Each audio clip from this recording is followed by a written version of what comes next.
Welcome to Salon Talks. I'm Mary Elizabeth Williams, and this is Jen Tullock. She is an actor, a writer, a creator, a musician, but you might know her best from her breakthrough role as Devon in Severance this past year. I'm obsessed with you. I'm obsessed with this show. Likewise, and now, with you. yes, and now you can see her in the new season of Perry Mason. She joins the cast this season in a really intriguing role. Let's just start with that. Perry Mason. Your character comes in, one of the best entrances I've seen in television in a long time, one of the best outfits I've seen in television possibly ever. Talk to me about your character. So her name is Anita St. Pierre, and now I can finally talk about this because we had needed to keep it under wraps, but she was loosely inspired by Anita Loos, pun intended, who was one of the only successful female screenwriters in the studio system in the 30s. She wrote Gentlemen Prefer Blondes. So when Jack and Michael came to me with this, they were like, she's sort of an essaying, or rather an amalgamation of the very small handful of women that made it through the studio system at that time. But it's really based on her. So I got to read her memoir, which is called A Girl Like I. And she was amazing. She was just like a fast-talking, chain-smoking, married, I think, 82 times, roughly.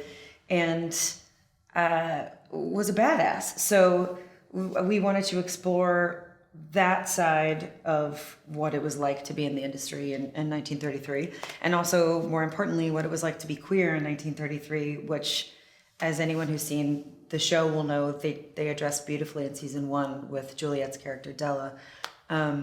But Anita comes in this season and shakes things up a little bit for her. She has a lot of fun. Yeah. And I read an interview with you where you talk about this character and this arc in this show, and you use a term about aspirational queer stories, which I really love. And I want to ask you what that means to you, because this storyline is so beautiful, it's so romantic, it's so cinematic.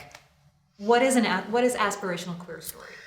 I appreciate that, and I agree. The team that shot this show is nothing short of a magician level. But I think by that I meant I think when we're telling stories of any marginalized voice or on the fringe voice, it's as important, I think, to be responsible in how we frame that trauma as it is to accurately represent what it was to experience that trauma. So I think, as a gay woman, for me, of course, I'm always craving more queer stories and I want to see myself and my fam represented.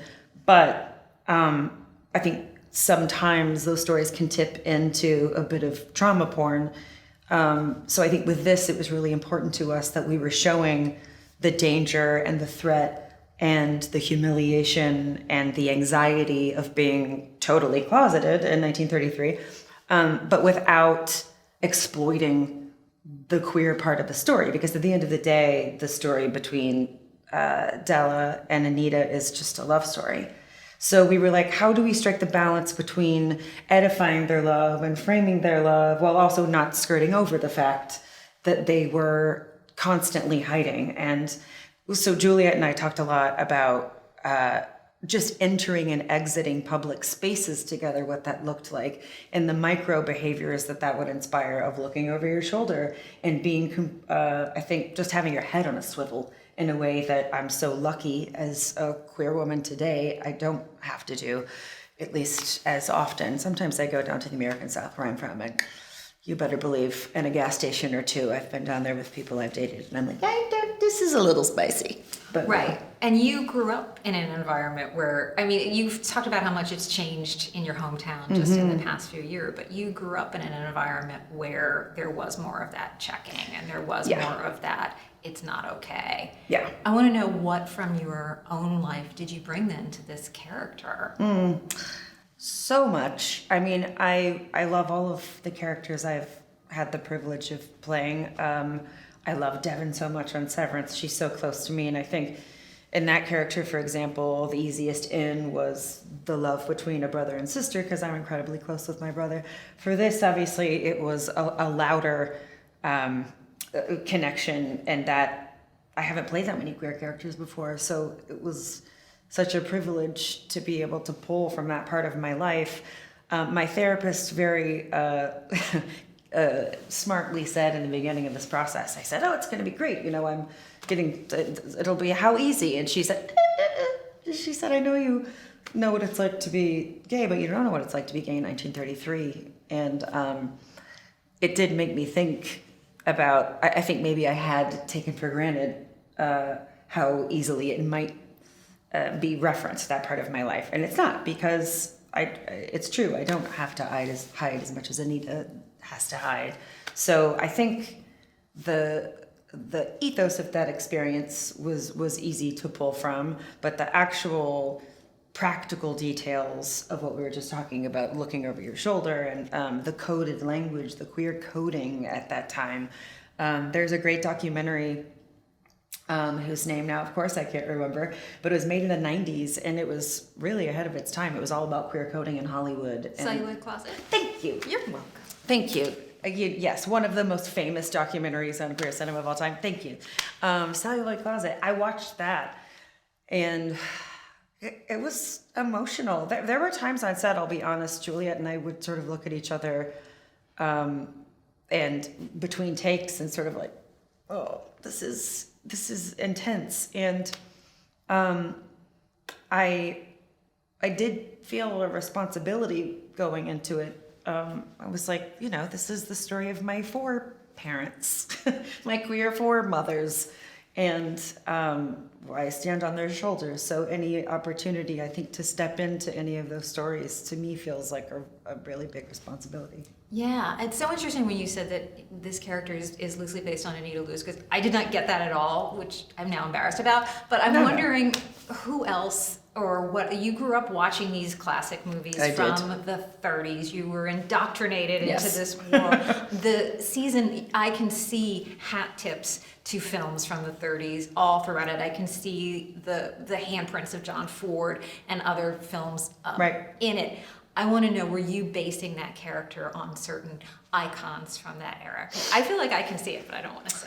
I greatly appreciate that. The math of finding the balance between, as one of our producers rightly said early on, we want to make sure people don't sound like they're coming out of a gramophone. Because yes, like you said, I grew up on those films. I grew up on Mae West films and Greta Garbo films and early Betty Davis. So I came in wanting to be like, I got a nickel on a good bed and I'm ready for love. I have no idea what that means, but that's what I wanted to say. And so we had to kind of find the musicality of era-specific speech and behavior, but without it feeling like an affectation. And so I am proud of, I think, where we landed with that. But to answer your question more pointedly, yes, I grew up from the 30s, a lot of Mae West, Laurel and Hardy from the 20s, and then moving into the 40s.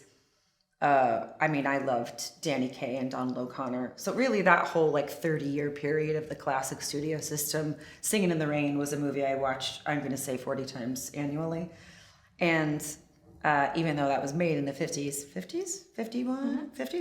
it was about an era that was just before this one. So it did feel close to my heart in that way too, because we were telling us, and it was sort of meta in that regard, because I grew up on films about that time that were made from that time. And now I'm telling a story that's actually situated in that time retrospectively. So there was a day where we were shooting in a boxing armory. I think from the second episode, Della and Anita, I won't give too much away, but they end up in a boxing armory.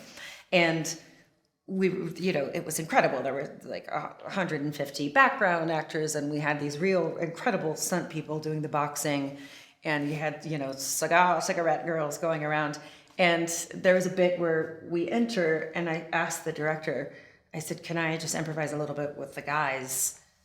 Because I feel like this is a place Anita has gone to. And she said, well, I don't know about improvising in the 30s. And I said, madam, hold my earrings. Please, this is the only skill I have. Please let me do it. And they did, and they were nice about it. But it in a strange way felt like I was spending time with my family, because my parents were very strict about not watching contemporary media because they were quite conservative, but then thought that watching films from the 30s and 40s was better, even though it was just all coded. I was like, okay, so we're talking about misogyny, blatant racism, and like people that are just guzzling hooch and chain smoking. They were like, Substance watch those. Right, and maybe a little domestic abuse. Yeah, just, thrown in. Just thrown in for Yeah, fun. Bing Crosby, Right. just for good measure. You know, when you talk about that, asking the director if you can do a little improvising. You are a creator. You have your eggshell project. You have all of these things that you do that you are at the helm of. You wrote a film. What is it like then when you give yourself over to these directors and writers where it's somebody else at the helm? Is that something you're learning from? Is it something that sometimes you think, you know what, I would really do this differently? Yes. No, it's great. I think the thing I've learned the last couple of years about myself is I'm better when I bifurcate them. I think I've become a better writer when I'm not writing for myself, because that's an inherently subjective experience. So I have found when I'm writing for other people, not for something that's meant to be in my voice, I'm more objective, I'm more critical, and I think I'm more imaginative, and vice versa. I think I hope I'm a better actor when it's not something I've written, because I can disappear more efficiently. I think historically when I've acted in things I've also written, it's impossible not to be pivoting between the two. And I think sometimes that can water down both a little bit. Some people can do it seamlessly, and I have mad respect for that. I cannot. So I'm at heart an actor and love it so much that I'm always really happy to just be speaking someone else's words. But I and maybe in more nebulous ways, I pull from it, because sometimes if we're improvising or, they were very collaborative on Perry Mason, which I was really grateful for. The creators and the writers allowed us, I think, to play with the language a little bit, which was a surprise to me, because I think oftentimes in period pieces, sometimes they can be rigid about that, about the language being biblical. And the scripts were so beautiful, from Michael Begler and Jack Amiel, whose last name I'm fairly certain I'm mispronouncing. Jack, I'm really sorry if I am. But it was just a blast to begin with. So I'm not sure I answered your question at all, but I did talk for quite a long time. That's good enough. And you know what? The one word that I'm just going to jump on is you said bifurcated. And I did. What Oops. a beautiful segue for me to go straight into Severance. You've Yes. been at this a really long time. You have been working as a professional in Chicago, in New York, in LA for a long time. Severance comes along. This is a big breakthrough for you. It's a game changer in your career. You had your own film at Sundance, but this is the thing that has been a big game changer for you. Tell me a little bit about how that came about, especially as someone who doesn't come from the Hollywood, New York world. Yeah. That you had this moment. It meant everything. I mean, I have to give gratitude where it is due, and Sundance really changed my life. I mean, my friend Hannah Pearl-Utt, with whom I wrote the films you're talking about, and she directed our feature, we were able to go to the lab through the labs program, and as such, we're really nurtured by the entire institute for several years, and still to this day. I was at SAG Awards last week and I saw Michelle Satter, who was the mother of those programs, and I was like, Michelle, I have to tell you thank you. Like, you really changed my life. And she was sort of like, okay, you're very close to my face, but you're welcome. That I think sort of narrowed my idea of what I wanted to do, and then Severance certainly blasted the door open. So I'm forever in debt to Ben Stiller and to Apple, because I think they could have given this role to someone people had heard of, and didn't, and took a chance on me. So it was good for my soul and good for my career. But it has changed everything. It's given me more access, which is all I've ever wanted, was just access to make more things, and given me the role of a lifetime. I love Devin so much, and the writing on that show is unparalleled. I mean, Dan Erickson is, I think, once in a generation sort of world builder, and Ben and Aoife McCardle, who also directed on our first season, were just virtuosic. So getting to step in as a newbie not a youngie, but a newbie. So I had been working and making maybe Stranger Things on the fringe that not a lot of people saw, but to step in to the ring, as it were, with people like Patricia Arquette and John Tuturro, Christopher Walken, blew my bangs back. As you can see, they're still back. For the first month or so, I was sort of like, get it together, Tullock. But it did change everything. I feel like I've been on a sort of crash course about working at this level and what it means to be on sets of this kind. It's very different from the indie world that I came from. So I'm learning a ton and having a great time. And it's, watching Severance and then seeing you on Perry Mason, I have to say, I see this through line of these are both stories about that bifurcation, that separation, people who are living with their feet in two different worlds and have to conceal themselves. Yeah. And I'm wondering, is that something that you are seeking when you're looking at roles, particularly as a queer person, or is it just maybe this is the story that all of us are kind of interested in right now because we're all kind of struggling with it in one way or another? Yeah, well said. I think finding the entry point for any type of loneliness is what's interesting to me. I think for any person who has had to hide or had to repress, and I think the latter is what's happening more so in the world of Severance, and the former is more so in the world of Perry Mason. That creates an inevitable loneliness because you are alone in that experience. And so when people have asked me what I think Severance is about, I think, the soundbite is it's about the work-life balance, but I've always said I think it's about American loneliness and ennui and what it means to be in so much pain that you have to cut off half of your consciousness. And I don't think I'd really thought about it in that way until you said it, but you're totally right. I think in Anita's case, she is also having to do that because half of her life is completely concealed. And that we talk a lot in the queer community about queer erasure and what it means to have a huge part of your life erased. And we're in a moment now, at least in America, where that conversation thankfully is starting to change. But even when I came out in the early aughts, it felt so different. I went to a liberal university and was still told by the school counselor that he could not give me advice as a Christian because I was gay. And I remember hearing that and thinking, this is not great for me. But I didn't have the language around why. I just knew that I was other. And because I was other, I was less than. And because I was less than, I needed to be quiet.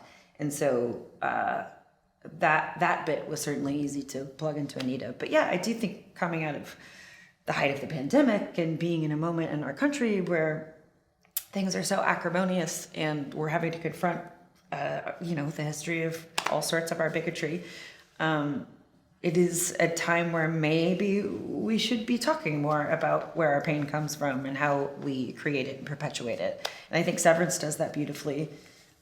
Looking into the future, where Perry is doing that beautifully, looking into the past. Yeah, I love that. So I asked you one more thing. You do so much. You wear a bajillion different hats. You're just constantly creating, doing. What else are you got the new season of Severance coming up at some point. Yes. I know. Can you tell me anything about it? Anything? I can tell you that some answers will arrive to some questions.